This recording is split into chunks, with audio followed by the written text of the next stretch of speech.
అమ్మయ్య! ఈ రోజు నుంచి పిల్లల స్కూల్ అయితే స్టార్ట్ అవ్వబోతుంది. కాకపోతే ప్రెజెంట్ అయితే హాఫ్ డే స్కూల్సే అనమాట. ఇంక మేబీ మండే నుంచి ఫుల్ డే ఉండొచ్చు అనుకుంటాను. అసలు సమ్మర్ హాలిడేస్ ఇచ్చేటప్పుడు 40 డేస్, 50 డేస్ వీళ్ళని ఎలారా భరించాలి అని అనుకున్నాను కానీ అసలు చిటికేసినట్టుగా 50 డేస్ కంప్లీట్ అయిపోయింది. మళ్ళీ స్కూల్స్ రీఓపెన్ అయిపోతుందంటే షాకింగ్‌గా ఉంది. ఇప్పుడు ప్రెజెంట్ నా ఫీలింగ్ అయితే మిక్స్డ్ ఫీలింగు. అరే! ఇన్ని రోజులు ఉన్నారు మిస్ అవుతానని ఇంకో పక్క.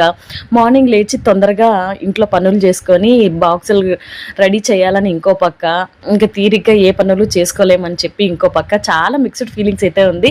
ఇక్కడ మిక్స్డ్ ఫ్రైస్ మీకు కనిపిస్తున్నట్టు. యాక్చువల్గా ఈరోజు మా హస్బెండ్ నన్ను పిచ్చ తిట్లు తిట్టాలి, కొద్దిలో తప్పించుకున్నాను. మామూలుగా మార్కెట్కి వెళ్ళి కూరగాయలు కొంటాను కానీ ఈసారి జెప్టోలో అయితే కూరగాయలు కొన్నాను. అవి 2 డేస్కే పాడైపోయినాయి. అన్ని కొన్ని మిగిలింది.